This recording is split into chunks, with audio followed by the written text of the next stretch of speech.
If he has to point those spells at the creatures, could go either way. We'll see how it plays out. Some important cards in both decks. From Terrell, Grim Lavamancer does great work against decks with a lot of smaller creatures like Evan's. And anything else over there that you think is particularly effective for Terrell or for Evan? I think that one of the things that is going to be really huge is Terrell's Vapor Snag is going to be able to get a huge creature like, say, a Knight of the Reliquary off the table. Normally, a Knight of the Reliquary, once it's on the table, will just stick. Terrell can actually pop it off. Now, Evan, on the other hand, Mother of Runes, is going to be an all-star in this matchup. Yeah, I think that's definitely the case. If that Mother of Runes is able to survive a turn and use its ability, it's gonna, really limit what Terrell can do. There's also 2 Umezawa's Jitte in the main deck for Evan that are great in these kind of creature matchups, great against burn because it can gain you a bunch of life. So I think Evan's well positioned, but Terrell has more explosive draws, the potential to really put Evan on the back foot, and I think that's what he'll look to do. If he can't, we'll see how he shifts into a more controlling role. Now, if you're just joining us, there have been 279 players whittled down to this top 8, and we are going to see which one of them will reign supreme at the end of the 9 rounds of Swiss that we've seen today. Yep, we see a fetch land from each player. Terrell using his Scalding Tarn and looking for... Seems he's looking for a basic, passed by a couple of volcanic islands. He does go for a basic island, and I think I saw a Delver in his hand. I would not be surprised if the deck's namesake card comes down on turn 1. I think we also have a Force of Will and possibly a Daze in Terrell's hand. We do see that Delver coming down, and Terrell passes a turn. Evan sacrificing Windswept Heath at the end of Terrell's turn. Players, an interesting thing to note right here, players tend to sacrifice their fetch lands at the end of their opponent's turn from a time when they were used to getting Ravnica block shock lands and putting them into play tapped, not taking 2 damage. In Legacy, you don't always need to sacrifice it at the end of your opponent's turn. You can wait. There's not much difference sacrificing it on your own turn. You have more information that way too. One other thing to note here, look at both of those basic lands that Evan Wagstaff has fetched out. Well, one of them fetched out in any case. And this is very important. Both players are able to see each other's deck lists before they play. We do that in all of our top 8s. And Evan Wagstaff knows that Terrell Boaz's deck has Price of Progress. And so he is very intelligently avoiding getting too many non-basic lands into play. Yeah, very wise move by Evan. We saw Thalia countered by a Daze using the alternate casting cost. That island came back down, didn't make anything on this turn. Terrell did draw a Goblin Guide on his turn though. Here we're going to see a Brainstorm in response to that Thalia before it makes the Brainstorm cost 2 mana. After that Brainstorm, I would expect that we're going to see that Delver flipping if it manages to stay alive till Terrell's next turn.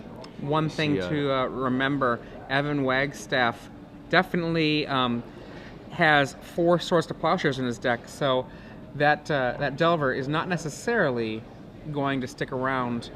Force of Will used to stop Thalia. Thalia, a very good card against all of the instants and sorceries in this deck. Yeah, it looks like 27 spells in Terrell's deck, so it hits a lot of those. We do see Brainstorm flip that Delver. Looks like Terrell picked up a couple of fetch lands also off that Brainstorm, so getting him out of a little bit of mana problems he may have had. And Terrell goes to fetch a basic mountain. So 5 basic lands in play. Not exactly what you're used to seeing in Legacy. Both of these players very aware that they each have cards to punish the opponent for fetching out basics. Wasteland in the case of Evan, and Price of Progress in the case of Terrell.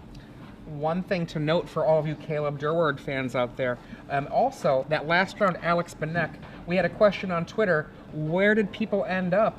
Well, we don't see Alex Benek, Caleb Durward, or Adam Prozac. They all were on that bubble, but it was a clean break, tied for 9th place. Alex Benek at the top of it, 21 points, did not make top 8. So if you want to ask us other questions at SCG Live, we do our best to answer those questions that we get. And the conversation, hashtag SCGCIN. Now back to this match in play, you can see the Goblin Guide and the Delver both tapped.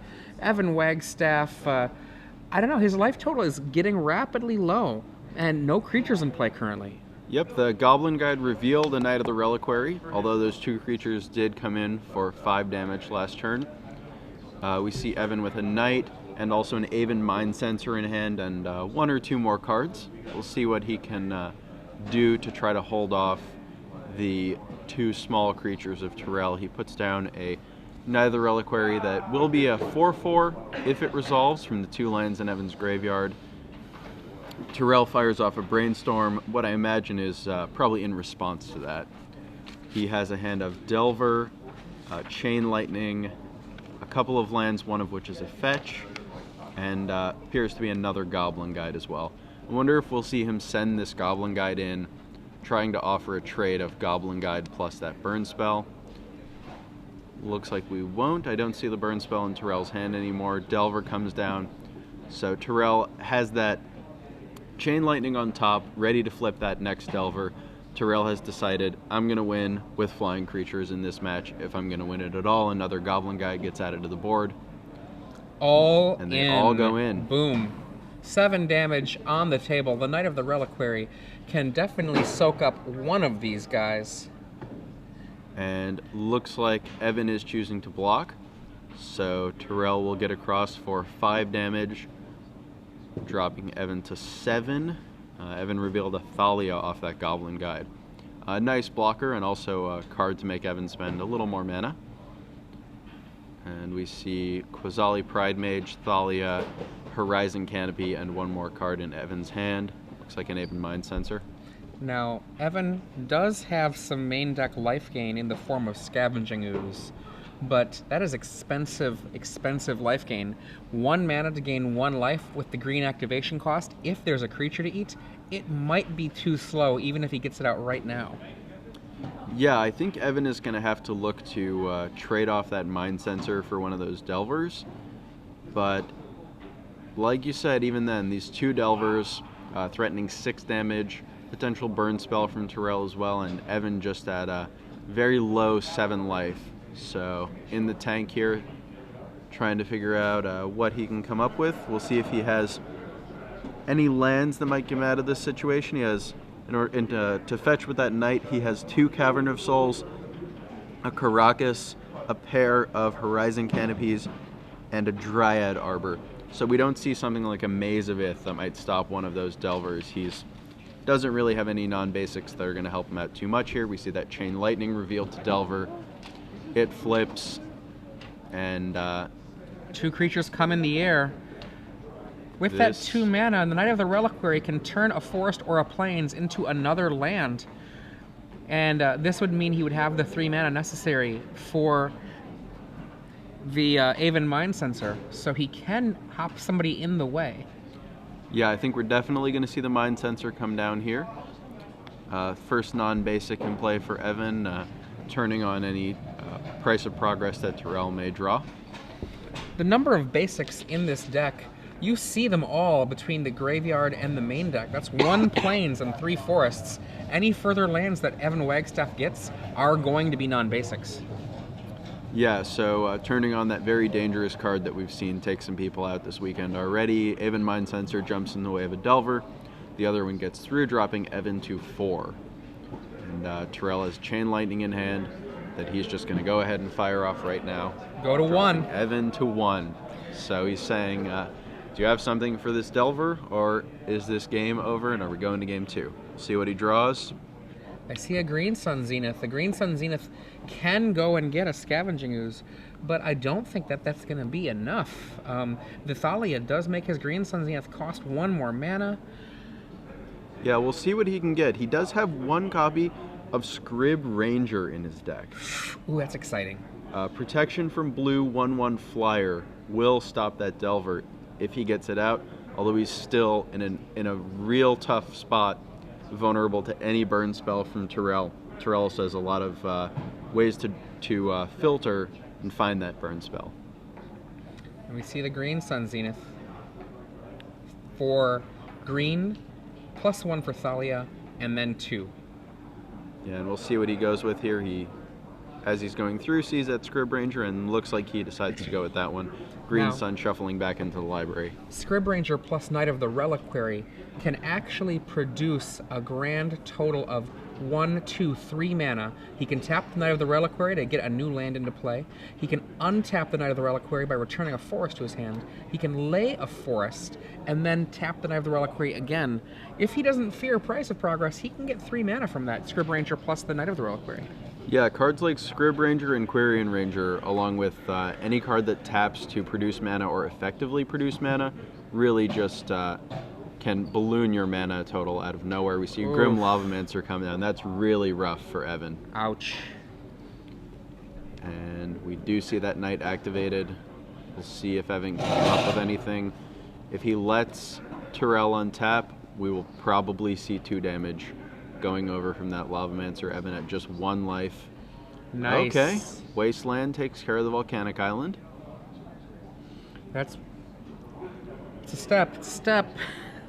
Yeah, Evan's going to need something here. He does have those 2 Umezawa's Jitte that could gain him some life or take care of that Grim Lavamancer. Now, both of those in his deck. Does Evan have Kasali Pride Mage in play? Believe in hand, he has a in Quasali hand? Pride Mage in hand, yes. Yeah, I guess I feel like the last turn he should have done that Wasteland play right away and had a Kasali Pride Mage in play as well. And now he draws a card. And With sees the if Horizon it's Canopy. anything. It looks like a Caracas from up here. Now, remember, the Knight of the Reliquary with that Scrib Ranger, that Knight is pretty big. And now he still has to answer the Grim Lava. Nope, no answer to the Grim Lavamancer. Yep, and we're gonna move on to sideboarding. Terrell takes a quick game on the back of a couple of flip Delvers, dealing a whole bunch of damage to Evan, and a Chain Lightning and Grim Lavamancer putting the game away. Okay, now while our players here sideboard going into their game 2 plans, we're going to see who else can be a winner out there in our Twitterverse and our viewership for the Star City Games Live Open Series here in Cincinnati, Ohio.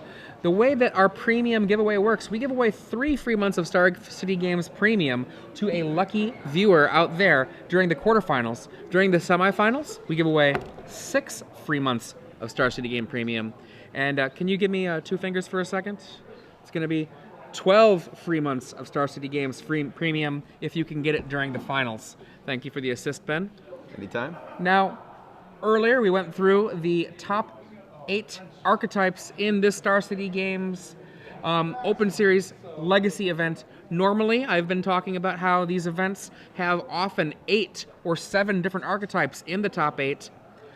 For this quarterfinal trivia question, if you answer this correctly, with the hashtag SCG Premium in your answer, one amongst you will get 3 free months of Star City Games Premium. The quarterfinal premium question: how many different archetypes are in the top 8 of this event?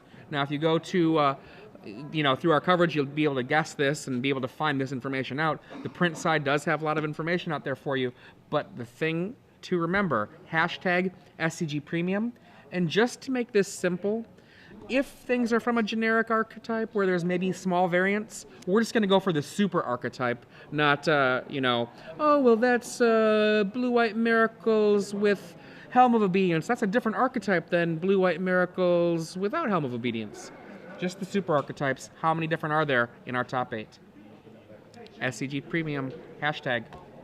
Yep, and we'll hopefully be getting along to Game 2 shortly, but the premium side of SCG is a lot of really great quality content, and you won't want to miss out on any of it. And they're shuffling up for Game 2. What do we think about these players' sideboards? Well, they all have 15 cards. That's a good start. Okay, no game losses here. Beyond that, I actually look at Terrell's sideboard, and he's got Smash to Smithereens as a potential answer to Umezawa's Jitte, but it is the only card in Evan Wagstaff's deck that can be smashed to Smithereens, and every other card that Terrell Boaz has in his sideboard, I don't know that it actually would come in against the Maverick opponent that he's playing here. He might bring in Vendilion Click, maybe. He might bring in the 4th Price of Progress, maybe. But you saw how efficiently that Evan Wagstaff was able to operate on basic lands there. So I'm not sure if either of those cards is going to end up coming in.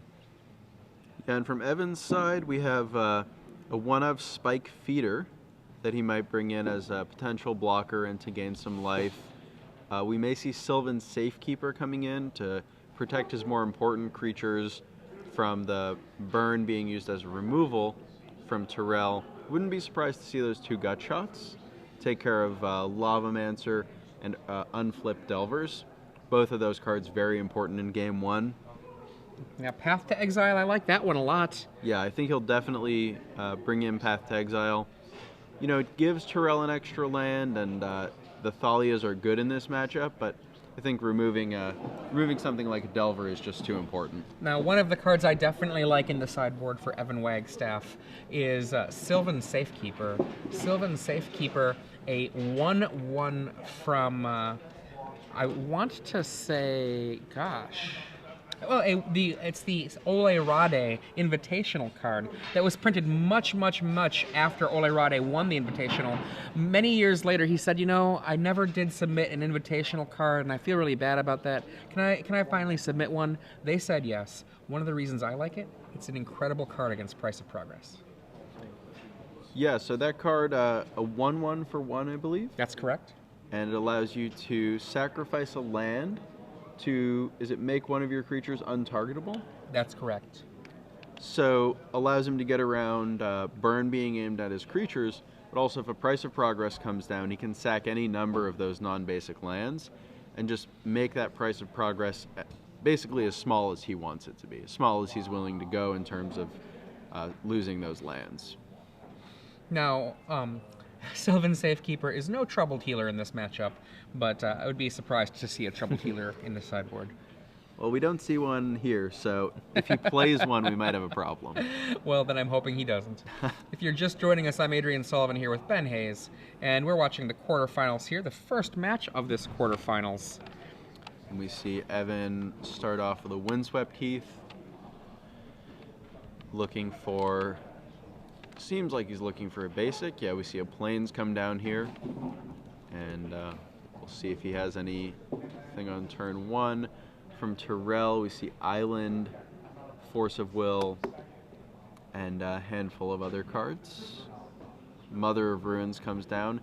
And yeah, Terrell understands exactly how important that card in this matchup is in this matchup. Wastes no time firing off Force of Will, getting rid of that. Draws Lightning Bolt and lays Island and Delver of Secrets.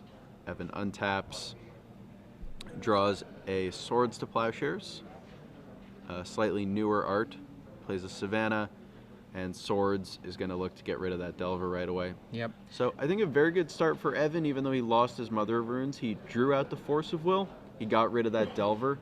Terrell is down to just 4 cards, and Evan's still at 19 after a couple turns. Main phase Brainstorm. Draws 3. He already has the fetch land. Now, Evan in the previous turn with that Swords to Plowshares very wisely put his his second land into play so that a Wayward Days wouldn't stymie his Swords to Plowshares. Terrell now laying his second land, brainstorming. He'll be able to throw away any of these cards which are not what he wants yet. So we'll see what he does. Shuffles away right away. And I think we're going to see another Delver come down here, and I saw 2 burn spells, one of which definitely looked like a Chain Lightning. We see Volcanic Island come out here. Now he needs the red mana to cast those burn spells. He needs the blue now to get the Delver down, but that is risky against an opponent running 4 Wastelands when he's already down quite a few cards. And goes for that Volcanic Island, plays a Delver, passes. We see a Green Sun Zenith. I believe Evan has a Spike Feeder in hand as well, an Aven Mind Sensor, and a Scrib Ranger. Yeah. So I don't see a third land, but some... Oh, yeah, there is maybe a Horizon Canopy in the front of his hand. That is a Horizon Canopy. And I want to say thank you to It's That Frank Guy on Twitter. It's been a long day here at the Star City Games Open Series, a long weekend of coverage. We have been broadcasting now for about 14 and a half hours, and I could not remember what set Sylvan Safekeeper was from. It is from Judgment. Thank you, It's That Frank Guy. And if you want to be involved in the conversation here about this tournament, hashtag SCGCIN, and tweet to everyone here at SCG Live. Yep, a great way to let us know what you're thinking about this match. So we did see that Horizon Canopy come down. Delver did not flip, comes across for just 1 damage. And we'll see Terrell pass the turn back. Evan is going to make an Aven Mind Sensor, which is going to cost him 1 life from that Horizon Canopy at the end of Terrell's turn. Now, Terrell has a choice whether he wants to spend that Lightning Bolt, and he does not. Evan untaps, and Spike Feeder, Green Sun, Zenith in hand, and 1 mystery card. Oh, Okay. Aven Mind Sensor. You are an aggressive little bird. And Terrell not interested in taking that 2 damage, just knocks the Mind Sensor out right away. Old school players rejoice. Look at that. It's a Spike Feeder.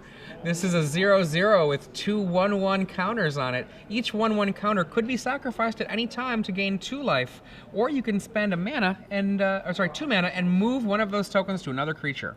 And we see Nick Spagnolo off in the distance, hears us mention Spike Feeder, and looks shocked over at the coverage area.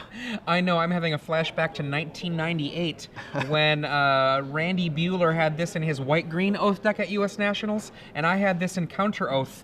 So he and I both crushing with the Oath decks that year, and wow, Spike Feeder, let's go back 15 years. Yeah, still a solid card, and playing a nice role here. We see Snapcaster Mage come down, a little bit newer card, and Flashback of Brainstorm. Now, the art we showed for that was a Time Spiral one. That kind of makes me a little sad. And that looks like that Snapcaster and Brainstorm are on the upkeep, which is going to allow the Delver to flip and come across for 3 damage. Terrell has a pretty Chain saucy Lightning. hand. Yeah, it looks like 3 red cards. Chain Lightning and Price of Progress? I think I saw Chain Lightning, Goblin Guide, and something else, but I'm not 100% sure. Price of Progress is amongst them. Now, we've got to be careful with our voices. As the evening has progressed, we had once had 700 players in this room. We went down to maybe about half that at a certain point, and now we're down to a small handful. So even though it would be hard to throw a baseball and hit the players, they're that far away, well, they can still hear us sometimes. Yeah, we're going to have to be a little careful about that. And there we go. Look at that. There's a real Spike Feeder. That's what I'm talking about. we've got the old Spike Feeder up. Thank you, Director Shoebox. For those of you who have been wondering about our pairings, I know that Glenn Jones did let us know one of the reasons the pairings have not been going up, some sort of strange bug or glitch is literally deleting them every time we put them up. So our apologies if you can't get the pairings online, the standings online.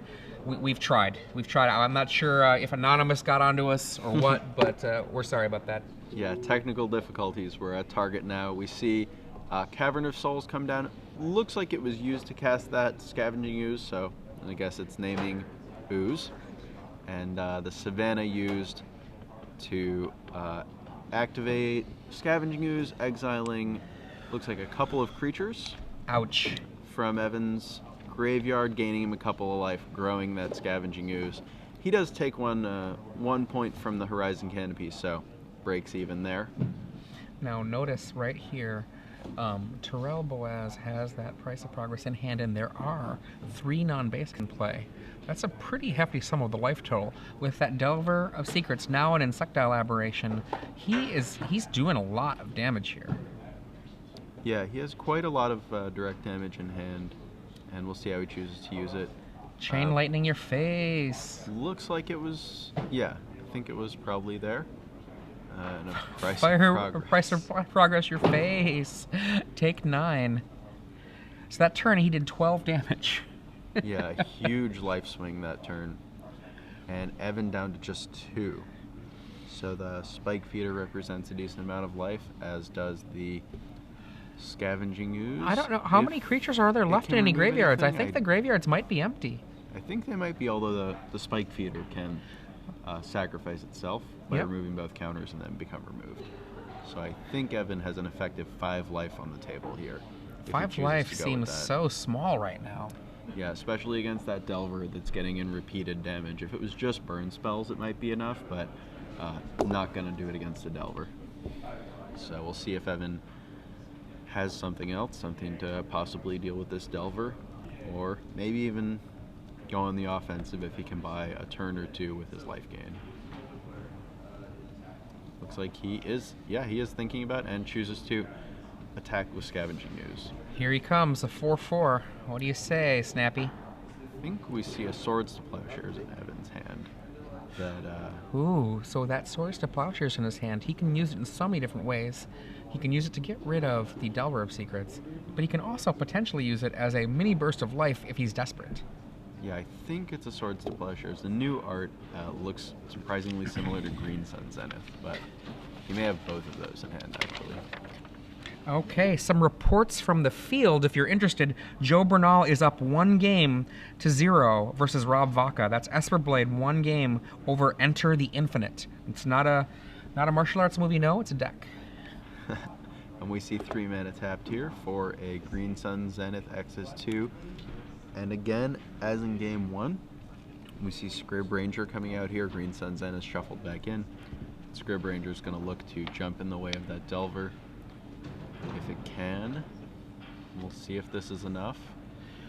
Another note from the floor. Apparently, Michael Tabler with High Tide winning the first game against Esper Stoneblade in the hands of Jacob Holland. So we have 2 games in. High Tide up a game and Esper Blade up a game in 2 different matchups. And we see in this game, Evan with that Ranger in play, returning the land, untapping Scavenging Ooze. Scrib Ranger doing a lot of work here. Puts that Savannah back into play. Theoretically, just with the Scrib Ranger, he is able to sacrifice the Horizon Canopy and return the Savannah all in one fell swoop, and he could theoretically only take 2 damage from a Price of Progress at this point. Yeah, Scrib Ranger only being able to be activated once a turn, but it was activated on an Evan's turn. Now Evan's past the turn, he can activate it again on Terrell's turn. Oh, I see a Lightning Bolt and a Price of Progress. I do not think Evan has... Oh, he does have the life gain still. He does have the life gain still. And okay, so we're going to see sacrifice the land. And draw. We'll probably see that land, like you said, turned by Scrib Ranger. So... And Spike Feeder, he's going to try to gain some life here. Going to gain 2. Goes up to 4 life. Takes 2 because of that Cavern of Souls. Terrell down to 10. Yep. Remember, Terrell is not immune to his own Price of Progress. Evan Wagstaff takes 2 from the price, gains 2 from the Spike Feeder, and still alive. Yeah, just 2 life. Facing down, it looks like looks to be a hand of Goblin Guide and the Lightning Bolt, although that Spike Feeder will let him get up to 4, just barely out of range of that Lightning Bolt. And we'll see what Terrell chooses to do here. I think in this case I might actually aim that Lightning Bolt at the Scrib Ranger. Yeah, the Scrib Ranger dying is the equivalent of 3 damage as opposed to just shooting the face, because in both cases the 3 damage is going to happen, but in one case the Scrib Ranger will be dead. Oh my goodness. Just passes the turn. Yeah, and in the case where he took down the Scrib Ranger, that would also allow the Delver to potentially get in next turn. So representing a possible 6. One of the things he can do here, though, is he can wait to try to respond to Evan Wagstaff's attempt to gain life and use his instant removal or his instant burn as a means to finish the game that way. Yeah, there are still no creatures in the graveyard. He may be going for something more along those lines. And Terrell actually down to 6. It looks like the second Price of Progress wasn't updated. And that allows Evan to go on the offensive, which is not where Terrell wants to be. This is a close game here. Yeah, both players at very low life totals. Evan with some a very large scavenging ooze, and Terrell with some potentially lethal burn. So this game looks to be ending very shortly. It could really go either way. And remember, there's a Swords to Plowshares in Evan Wagstaff's hand. Oh, and an ooze that just keeps getting bigger. The ooze removes the Snapcaster Mage, gains a life for Evan Wagstaff, and we see, a second ooze. I don't like that. Oh, I don't like that one bit. Lightning bolt your face. In response, Evan Wagstaff gains 2 life, goes up to 4, goes down to 1. 5, 1 extra from the scavenging ooze. Okay, so 1 extra from the cab. I didn't have that on the. It was not on the on the page yet there. So yes, Snapcaster Bolt is death. Yep. And bulk goes up. We'll see. And just a Knight and Misty. So it looks like that was a Green Sun Zenith. My apologies. And Terrell takes that match 2-0. Yeah, as we said, the blue-white Delver player was really able to be on the offensive for the most of those 2 games, and that's really where he wants to be. If Evan can come out quickly, then it's a lot worse for Terrell.